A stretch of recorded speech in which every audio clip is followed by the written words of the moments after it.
પ્રિય વૈષ્ણવો, જય શ્રી કૃષ્ણ। આપણા શ્રી યમુનાજી તુર્યપ્રિયા છે।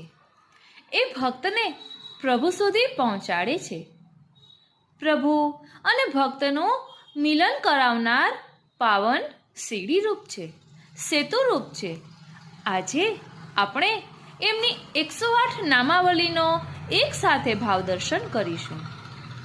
આ 108 નામો એ માત્ર નામ નથી, પરંતુ સીડીરૂપ છે। એક એક નામ એ એક એક પાયાની સીડી છે, જે આપણને શ્રીનાથજી સુધી લઈ જવાની છે।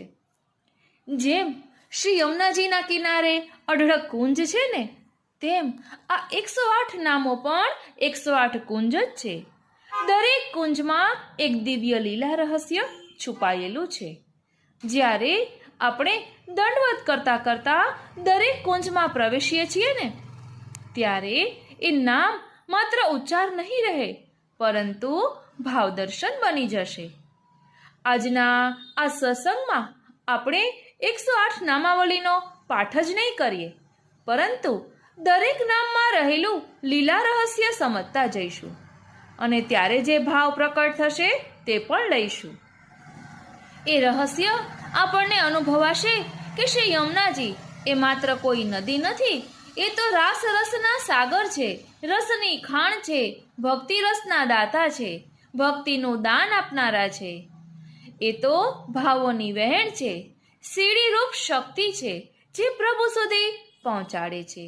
તો ચાલો ને આવા શ્રી યમુનાજીના 108 નામોનું ભાવદર્શન એક સાથે કરીએ। આપણે સ્તોત્રપાઠના રૂપમાં હમણાં લીધું હતું, સચિત્ર નામાવલી લીધી હતી, પરંતુ અત્યારે આપણે આખી 108 નામાવલી વિવેચન સહિત લઈશું।